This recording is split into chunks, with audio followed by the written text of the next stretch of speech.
The fourth word. Bismillahirrahmanirrahim. As-salatu imaduddin.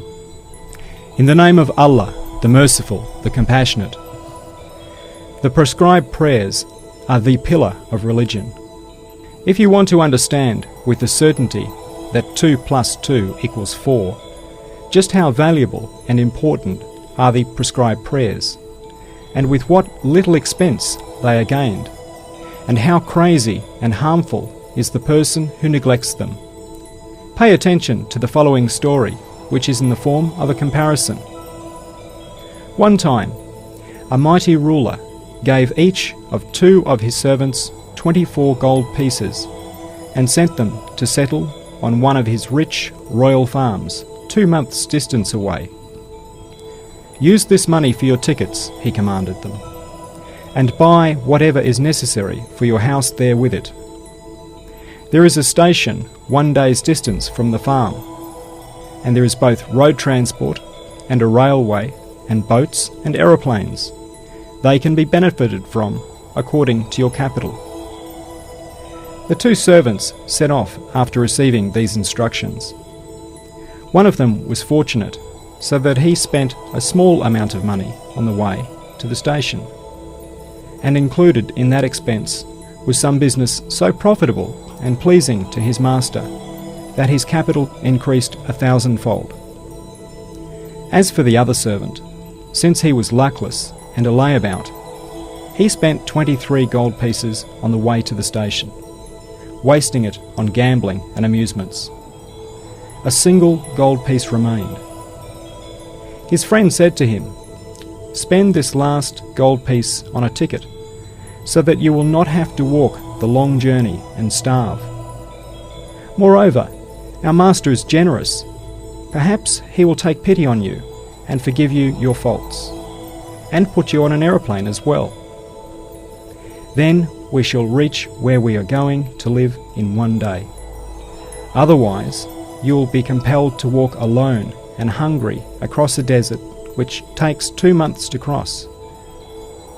The most unintelligent person can understand how foolish, harmful, and senseless he would be if out of obstinacy he did not spend that single remaining gold piece on a ticket, which is like the key to a treasury, and instead spent it on vice for passing pleasure. Is that not so? O you who does not perform the prescribed prayers, and O my own soul, which does not like to pray. The ruler in the comparison is our sustainer, our creator. Of the 2 travelling servants, one represents the devout who perform their prayers with fervour, and the other the heedless who neglect their prayers. The 24 pieces of gold are life in every 24-hour day, and the royal domain is paradise. As for the station, that is the grave, while the journey is man's passage to the grave, and on to the resurrection and the hereafter. Men cover that long journey to different degrees, according to their actions and the strength of their fear of Allah. Some of the truly devout have crossed 1,000-year distance in a day like lightning, and some have traversed a 50,000-year distance in a day with the speed of imagination. The Quran of mighty stature alludes to this truth with 2 of its verses. The ticket in the comparison represents the prescribed prayers. A single hour a day is sufficient for the 5 prayers, together with taking ablutions. So what a loss a person makes who spends 23 hours on this fleeting worldly life, and fails to spend 1 hour on the long life of the hereafter. How he wrongs his own self. How unreasonably he behaves. For would not anyone who considers himself to be reasonable understand how contrary to reason and wisdom such a person's conduct is, and how far from reason he has become? If, thinking it reasonable, he gives half of his property to a lottery in which 1,000 people are participating, and the possibility of winning is 1 in 1,000, and does not give 1/24 of it to an eternal treasury where the possibility of winning has been verified at 99 out of 100. Moreover, the spirit, the heart, and the mind find great ease in prayer. And it is not trying for the body. Furthermore, with the right intention, all the other acts of someone who performs the prescribed prayers become like worship. He can make over the whole capital of his life to the hereafter in this way. He can make his transient life permanent in one respect. The fifth word. Bismillahirrahmanirrahim. Inna Allaha ma'allazina taqaw wallazina hum muhsinun. In the name of Allah, the Merciful, the Compassionate. Indeed, Allah is with those who fear Him and those who do good. If you want to see what a truly human duty and what a natural, appropriate result of man's creation it is to perform the prescribed prayers, and not to commit serious sins, listen to and take heed of the following comparison. Once, at a time of general mobilization, two soldiers found themselves together in a regiment. One was well-trained and conscientious. The other, a raw recruit and self-centred.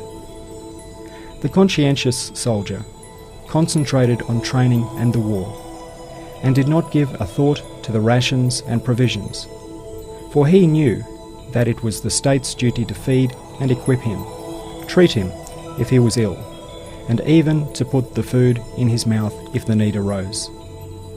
He knew that his essential duty was to train and fight, but he would also attend to some of the rations and equipment as part of his work.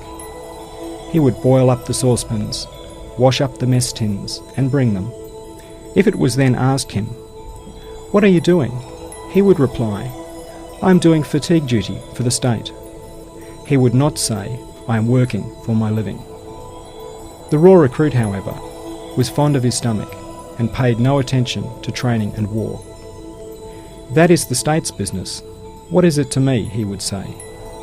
He thought constantly of his livelihood, and pursuing it would leave the regiment and go to the market to do shopping.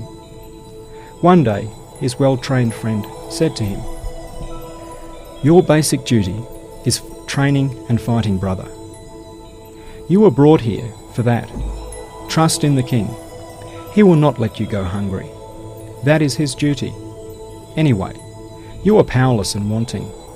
You cannot feed yourself everywhere, and this is a time of mobilization and war.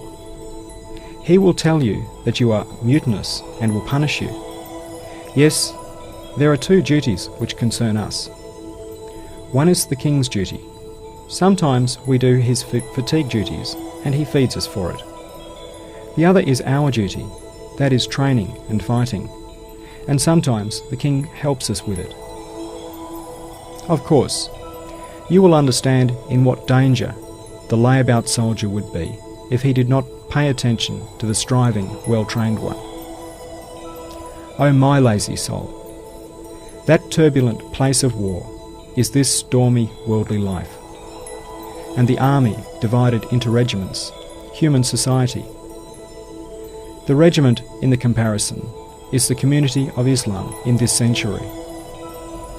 One of the two soldiers is a devout Muslim who knows the obligations of his religion and performs them, and struggles with Satan and his own soul in order to give up serious misdoings and not to commit sins, while the other is a degenerate wrongdoer who is so immersed in the struggle for livelihood that he casts aspersions on the true provider, abandons his religious obligations, and commits any sins that come his way as he makes his living. As for the training and instruction, it is foremost the prescribed prayers and worship, and the war is the struggle against the soul and its desires, and against the Satans among jinn and men, to deliver them from sin and bad morals, and save the heart and spirit from eternal perdition. And the first of the two duties is to give life and sustain it, while the other is to worship, and beseech the giver and sustainer of life. It is to trust in him and rely on him. Indeed, whoever made and bestowed life, which is a most brilliant miracle of the eternally besought one's art and a wonder of his dominical wisdom, is the one who maintains and perpetuates it through sustenance. It cannot be another. Do you want proof? The most impotent and stupid animals are the best nourished, like fish and worms in fruit. And it is the most helpless and delicate creatures who have the choicest food, like infants and the young of all species. For sure, it is enough to compare fish with foxes, newly born animals with wild beasts, and trees with animals, in order to understand that licit food is obtained not through power and will, but through impotence and helplessness. That is to say, someone who gives up performing the prescribed prayers because of the struggle for livelihood resembles the soldier who abandoned his training and trench and went and begged in the market. But to seek one's rations from the kitchens of the all-generous provider's mercy after performing the prayers, and to go oneself so as not to be a burden on others, is fine and manly. It too is a sort of worship. Furthermore, man's nature and spiritual faculties show that he is created for worship. For in respect of the power and actions necessary for the life of this world, he cannot compete with the most inferior sparrow, while in respect of knowledge and need, and worship and supplication, which are necessary for spiritual life and the life of the hereafter, he is like the monarch and commander of the animals.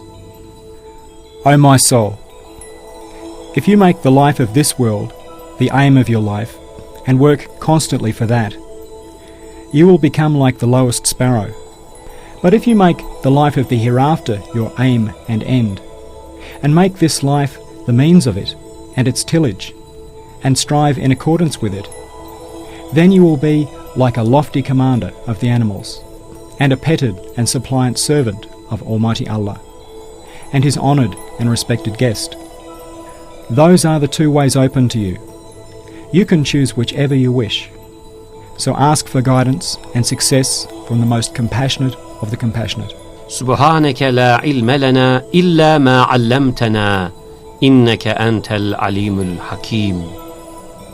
Glory be unto you. We have no knowledge save that which you have taught us. Indeed, you are all-knowing, all-wise.